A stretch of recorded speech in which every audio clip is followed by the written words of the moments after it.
ನಮಸ್ಕಾರ. GSPN ವಾರ್ತೆಗಳಿಗೆ ಸ್ವಾಗತ. ಮುಖ್ಯಾಂಶಗಳು. ವಿಶ್ವಕರ್ಮ ಅಭಿವೃದ್ಧಿ ನಿಗಮಕ್ಕೆ ಜಿಲ್ಲಾ ನಿರ್ದೇಶಕರಾಗಿ ಚಿನ್ನದ ವರ್ತಕ ಆಯ್ಕೆ.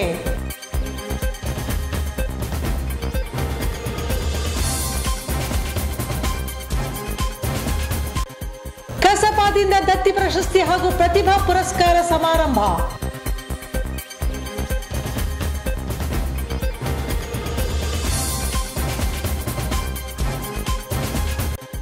ಮತ್ತು ಸಾನಾಪುರ ಪ್ರದೇಶದಲ್ಲಿ ರೆಸಾರ್ಟ್ಗಳ ತೆರವು ಕಾರ್ಯಾಚರಣೆ.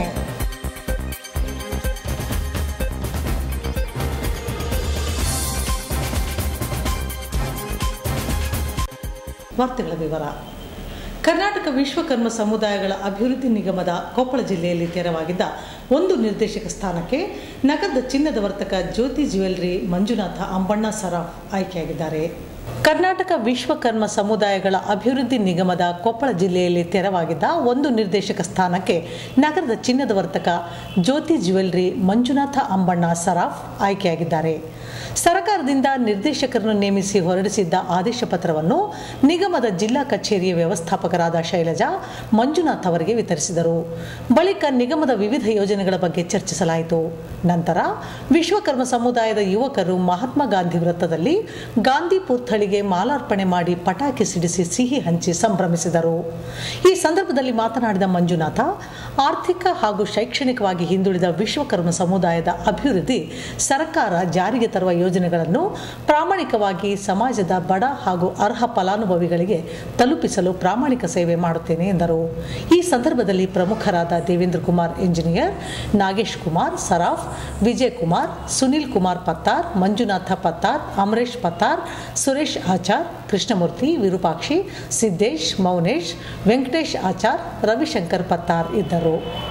2 ವರ್ಷದ ಹಿಂದೆ ನಮ್ಮ ವಿಶ್ವಕರ್ಮ ಸಮುದಾಯದ ಒಂದು ಸಮಾಜಕ್ಕೆ ಒಂದು ವಿಶ್ವಕರ್ಮ ಜಯಂತಿಯನ್ನು ಆಚರಣೆ ಮಾಡಲಿಕ್ಕೆ ಅವಕಾಶ ಮಾಡಿಕೊಟ್ಟು, ಜೊತೆಗೆ ವಿಶ್ವಕರ್ಮ ಸಮುದಾಯ ಭವನಕ್ಕೆ ಒಂದು ನಿಗಮ ಮಂಡಳಿ ಅಂತೇಳಿ ಹುಟ್ಟು ಹಾಕಿ ಆ ನಿಗಮ ಮಂಡಳಿ 2 ವರ್ಷದಿಂದ ಈಗ ರಾಮಣ್ಣ ಬ್ಯಾಲೇಡ್ ಅಂತೇಳಿ 2 ನಾಮನಿರ್ದೇಶಿತ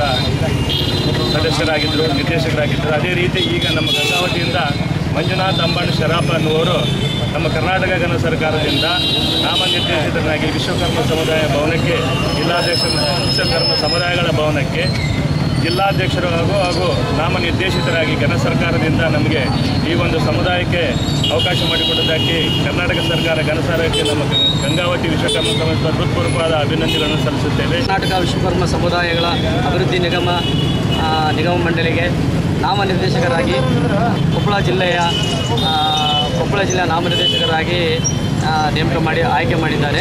ಅದಕ್ಕಾಗಿ ವಿಶ್ವಕರ್ಮ ಸಮುದಾಯ ಭವನಕ್ಕೆ ಅಧ್ಯಕ್ಷರಿಗೆ ಕೃತಜ್ಞತೆ ಸಲ್ಲಿಸ್ತೇನೆ.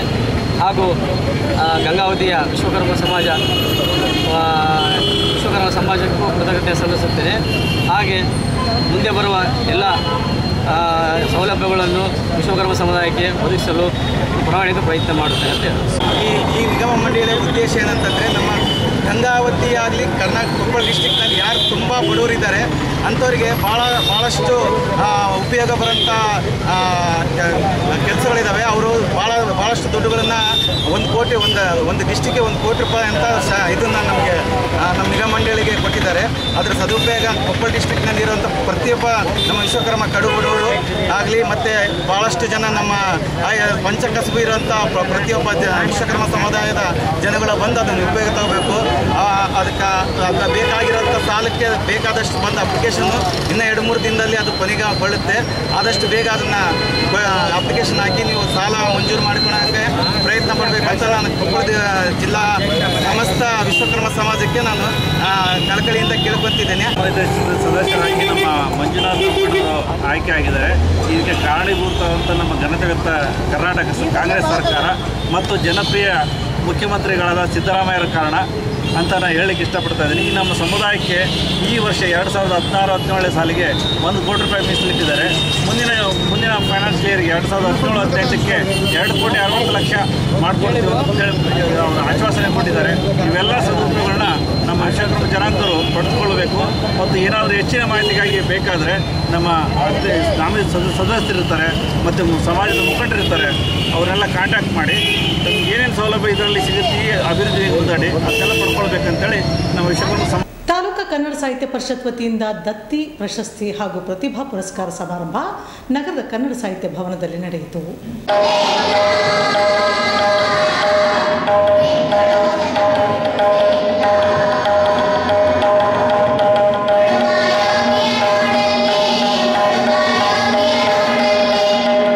ಪುರಸ್ಕಾರ ಸಮಾರಂಭದ ಈ ಒಂದು ಸಮಾರಂಭದಲ್ಲಿ ವೇದಿಕೆ ಎಲ್ಲ ತಾಲೂಕಿನ ಕನ್ನಡ ಶಿಕ್ಷಕ ವರ್ಗಗಳೇ, ಕನ್ನಡದಲ್ಲಿ ಕಳೆದ ಬಾರಿ ಪರೀಕ್ಷೆಯಲ್ಲಿ ಅವರು ದಾಖಲೆಯನ್ನು ಸಾಧಿಸಿದ್ದಾರೆ. ಇಡೀ ಜಿಲ್ಲೆಯಲ್ಲಿ ನಮ್ಮ ತಾಲೂಕು ಹೆಸರನ್ನು ಮಾಡಿದೆ. ಅಂಥ ವಿದ್ಯಾರ್ಥಿಗಳನ್ನು ಸನ್ಮಾನ ಮಾಡಿದ್ದೇವೆ. ಅಂಥ ವಿದ್ಯಾರ್ಥಿಗಳನ್ನ ಹೃದಯಪೂರ್ವಕವಾಗಿ ಅವರು ದತ್ತಿ ದಾನಿಗಳಿಗೆ ದತ್ತಿ ಸ್ಮರಣಾರ್ಥ ಶ್ರೀ ಅಂಬಪ್ಪ ಅಮರಗುಂಡಪ್ಪ ಅರಳಿಯವರಿಗೆ ಭಾವಚಿತ್ರಕ್ಕೆ ಮಾಲಾರ್ಪಣೆಯನ್ನು ನೆರವೇರಿಸಬೇಕಂತೇಳಿ ಕೇಳ್ಕೊಳ್ತಾರೆ. ಹಾಗೆಯೇ ಲಿಂಗೈಕ್ಯ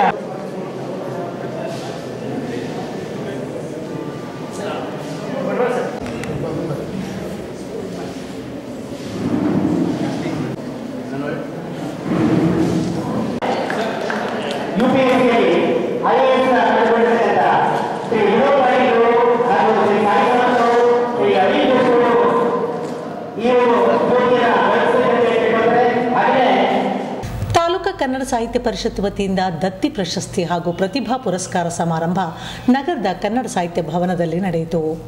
ಕೊಟ್ಟೂರೇಶ್ವರ ವಿದ್ಯಾವರ್ಧಕ ಸಂಘದ ಕಾರ್ಯದರ್ಶಿ ಎಚ್ ಪ್ರಭಾಕರ್ ಮಾತನಾಡಿ, ಸಾಧಕರನ್ನು ಸನ್ಮಾನಿಸಿ ಗೌರವಿಸುವುದರಿಂದ ಇನ್ನೊಬ್ಬರಿಗೆ ಸ್ಫೂರ್ತಿಯಾಗುತ್ತದೆ ಹಾಗೂ ಅವರ ಸಾಧನೆಗೆ ಹಿನ್ನೆಲೆಯನ್ನು ತಿಳಿದುಕೊಳ್ಳುವ ಅವಕಾಶ ಸಿಗುತ್ತದೆ.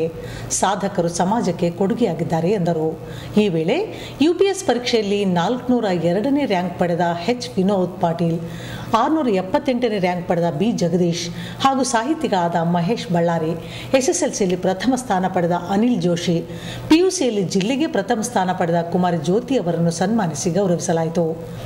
ಈ ಸಂದರ್ಭದಲ್ಲಿ ಕನ್ನಡ ಸಾಹಿತ್ಯ ಪರಿಷತ್ ಜಿಲ್ಲಾಧ್ಯಕ್ಷರಾದ ರಾಜಶೇಖರ್ ಅಂಗಡಿ, ತಾಲೂಕಾ ಅಧ್ಯಕ್ಷ SB ಗೊಂಡವಾಳ್, ಕನಕಗಿರಿ ಅಧ್ಯಕ್ಷ Mehboob Hussain, Amaragundappa Arali, Lingareddy Alur, Sharanegowda police Patil, Sharanayya SM, Mahesh Singnal, Kumar Hasan, doctor Sharanabasappa Kolkar, Vijayalakshmi ಮೇಲಿನ ಮನೆ, ರಾಮಮೂರ್ತಿ ನವಲಿ, ಸಿ ಮಹಾಲಕ್ಷ್ಮಿ, ವೀರ ಮಹೇಶ್ವರಿ ಸೇರಿದಂತೆ ಅನೇಕರು ಇದ್ದರು.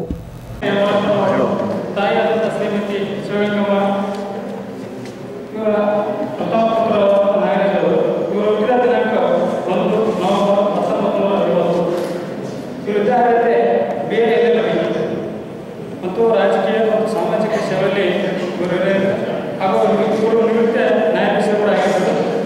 ಇವರು ಕಾಟಿಯ ಸೊಸೈಟಿ ಅಧ್ಯಕ್ಷರಾಗಿ ಸೇವೆ ಸಲ್ಲಿಸಿದ್ದಾರೆ.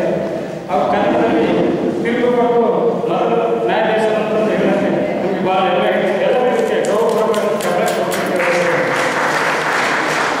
ಸಮಾಜ ಸೇವೆಯಲ್ಲಿ ಈಗ ಗದಗಿನಲ್ಲಿ ವಾಸವಾಗಿ ಇದ್ದಾರೆ. ಅವರಿಗೆ ಮುಟ್ಟಿಸುವ ಪ್ರಯತ್ನದಲ್ಲಿ ಪ್ರತಿಯೊಬ್ಬರ ತಲೆಮಾರುಗಳಲ್ಲಿ ಕನ್ನಡವನ್ನು ಜಪಿಸ್ತಕ್ಕಂಥ ಒಂದು ಕಾರ್ಯಕ್ರಮವನ್ನು ಹಮ್ಮಿಕೊಂಡು ಅನೇಕ ಯಶಸ್ವಿ ಕಾರ್ಯಕ್ರಮವನ್ನು ನೀಡುತ್ತಾ ಬಂದಿದ್ದಾರೆ. ಅದರ ಜೊತೆಗೆ ಅತ್ಯಂತ ಉತ್ತಮವಾದ ಕಾರ್ಯಕ್ರಮ ಅಂತ ಹೇಳ್ಬೋದು. ಅವೆಲ್ಲರಿಗಿಂತ ಅತ್ಯಂತ ಉತ್ತಮವಾದ ಕಾರ್ಯಕ್ರಮ ಅಂತಂದರೆ ಸಾಧಕರಿಗೆ ಪ್ರತಿಭಾ ಪುರಸ್ಕಾರಗಳನ್ನು ಮಾಡ್ತಾ ಇರತಕ್ಕಂಥದ್ದು, ಸಾಧಕರಿಗೆ ಸನ್ಮಾನ ಮಾಡ್ತಕ್ಕಂಥದ್ದು. ಮತ್ತು ಈ ಒಂದು ಗಂಗಾವತಿ ತಾಲೂಕಿನಲ್ಲಿ ಇವತ್ತು SSLC ಇರ್ಬೋದು, PUC ಇರ್ಬೋದು, ಅತಿ ಹೆಚ್ಚು ಅಂಕಗಳನ್ನು ಪಡೆದಂಥ ಎಲ್ಲ ವ್ಯಕ್ತಿ ಸಾಧಕರಿಗೂ ಇಲ್ಲಿ ಸನ್ಮಾನ ಇಟ್ಕೊಂಡಿದ್ದಾರೆ. ಅದರ ಜೊತೆಗೆ ನಮ್ಮ ಅಮರಗುಂಡಪ್ಪ ಅರಳಿ ಸ್ಮರಣಾರ್ಥ ದತ್ತಿ ಪ್ರಶಸ್ತಿ ಅವ್ರ ಮಕ್ಕಳೇನಿದ್ದಾರೆ ಅವರೆಲ್ಲರೂ ನಿಜವಾಗಿಯೂ ಈ ಒಂದು ಸೇವೆಯಲ್ಲಿ ತೊಡಗಿದ್ದಾರೆ. ಯಾಕೆಂದರೆ ಅಪ್ಪಣ್ಣವರು ಕೂಡ ಮತ್ತು ಅವರ ಅಣ್ಣನವರು ಗೌರವಾನ್ವಿತ ನ್ಯಾಯಮೂರ್ತಿಗಳಾಗಿರ್ತಕ್ಕಂಥ ಸನ್ಮಾನಿಸಿದ ಅರಳಿ ನಾಗರಾಜ್ ಅವರು ಪ್ರತಿಯೊಬ್ಬರು ಕೂಡ ಅವ್ರ ಮನೆಯಲ್ಲಿ ಅರಳಿ ವೀರಣ್ಣವರು ಪ್ರತಿಯೊಬ್ಬರು ಈ ಕಲಾ ಸೇವೆಯಲ್ಲಿ ಕನ್ನಡ ಸೇವೆಯಲ್ಲಿ ಈ ಒಂದು ಸೇವೆಯನ್ನು ಸಲ್ಲಿಸಿದ್ದಾರೆ. ಅದರ ಜೊತೆಗೆ ತಮ್ಮ ತಂದೆಯವರ ಒಂದು ಸ್ಮರಣಾರ್ಥದಲ್ಲಿ ಈ ಒಂದು ಪ್ರಶಸ್ತಿ ಸಮಾರಂಭವನ್ನು ಕೂಡ ಏರ್ಪಡಿಸಿದ್ದಾರೆ. ನಿಜವಾಗಿ ಬಹಳ ಸಂತೋಷಕರವಾದ ವಿಷಯ. ಗಂಗಾವತಿ ತಾಲೂಕಿನ ಸಣಾಪುರ್, ರಂಗಾಪುರ್ ಹಾಗೂ ಹನುಮನಹಳ್ಳಿ ಸೇರಿದಂತೆ ಒಟ್ಟು 13 ರೆಸಾರ್ಟ್ಗಳನ್ನು ಹಂಪಿ ಪ್ರಾಧಿಕಾರ ಬೆಳ್ಳಂಬೆಳಿಗ್ಗೆ ತೆರವು ಕಾರ್ಯಾಚರಣೆ ನಡೆಸಿತು.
ಬೆಂಗಳೂರು ಹೈಕೋರ್ಟ್ ಆದೇಶದ ಹಿನ್ನೆಲೆಯಲ್ಲಿ ಕಾರ್ಯಪ್ರವೃತ್ತರಾಗಿರುವ ಹಂಪಿ ವಿಶ್ವ ಪಾರಂಪರಿಕ ಪ್ರದೇಶ ನಿರ್ವಹಣಾ ಪ್ರಾಧಿಕಾರದ ಆಯುಕ್ತ ಅನಧಿಕೃತ ರೆಸಾರ್ಟ್ ತೆರವು ಮಾಡಿದರು.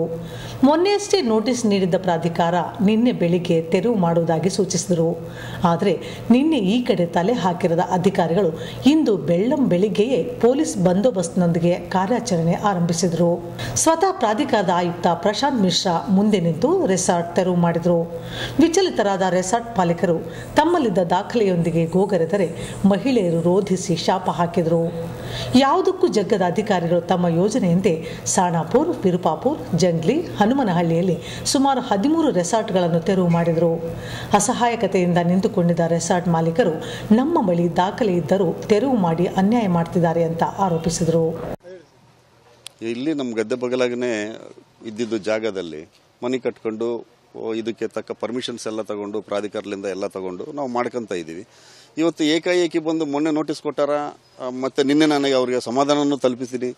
ಅದಕ್ಕೂ ನಮಗೆ ಯಾವುದೂ ಆನ್ಸರ್ ಕೊಟ್ಟಿಲ್ಲ. ಟಕ್ ಅಂತೇಳಿ ಬಂದು ಹೊಡೆಕತ್ಬಿಟ್ರ. ಏನು ಮಾಡೋಕ್ಕಾಗತ್ತೆ ರೀ? ನಾನೀಗ ಏನು ಅರ್ಥ ಆಗ್ತಾ ಇಲ್ಲ. ಯಾಕಂದರೆ ಕಾನೂನು ಎಲ್ಲಿ ನಡೀತಾ ಇದೆ. ಇಲ್ಲಿ ಈಗ ಒಂದು ನೋಟಿಸ್ ಕೊಡಬೇಕು, 2 ನೋಟಿಸ್ ಕೊಡಬೇಕು, ನಿಂದು ಫೇಕ್ ಐತೆ ಅಂತ ನಾನು ಕರೆಸಬೇಕು, ಇದು ಮಾಡಬೇಕು. ಕೋರ್ಟ್ ಆರ್ಡರ್ ಐತೆ, ಕೋರ್ಟು ಹಿಂಗೆ ಇದೈತೆ ಅಂದರೆ ನಮ್ಮ ಕೋರ್ಟಿಗೆ ನೋಡಪ್ಪ, ನೀವು ಕೋರ್ಟಿಗೆ ಹೋಗು, ನಿಮ್ಮ ಮೇಲೆ ಹಿಂಗೆಲ್ಲ ಇದಾವ ಅಂತೇಳಿ ಹೋಗ್ಬೋದಾಯ್ತಲ್ಲ.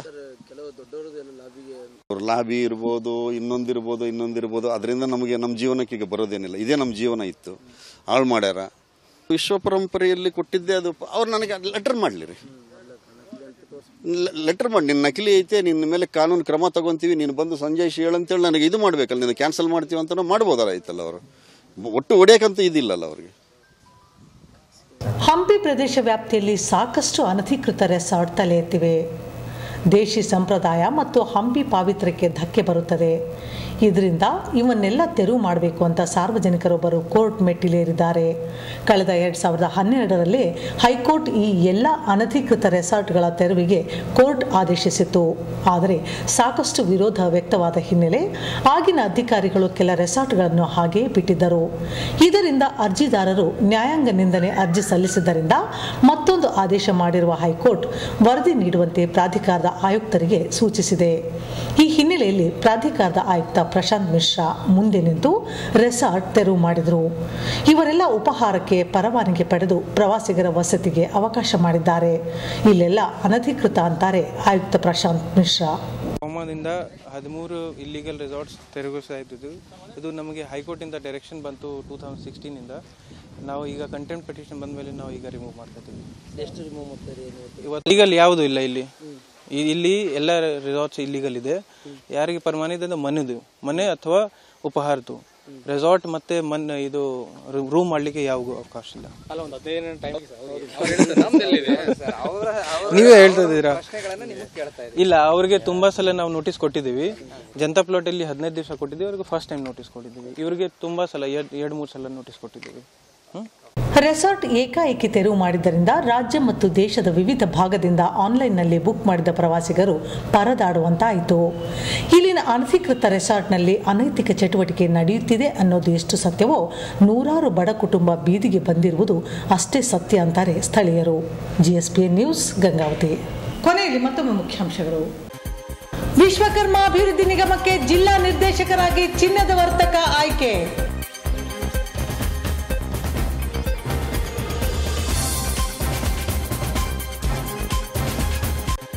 ಕಸಪಾದಿಂದ ದತ್ತಿ ಪ್ರಶಸ್ತಿ ಹಾಗೂ ಪ್ರತಿಭಾ ಪುರಸ್ಕಾರ ಸಮಾರಂಭ.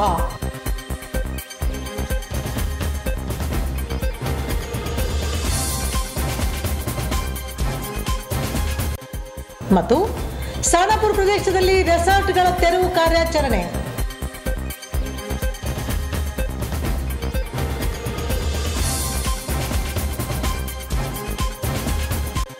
ಮುಂದಿನ ವಾರ್ತಾ ಸಂಚಿಕೆಯೊಂದಿಗೆ ಮತ್ತೆ ಭೇಟಿಯಾಗೋಣ. ವಂದನೆಗಳು.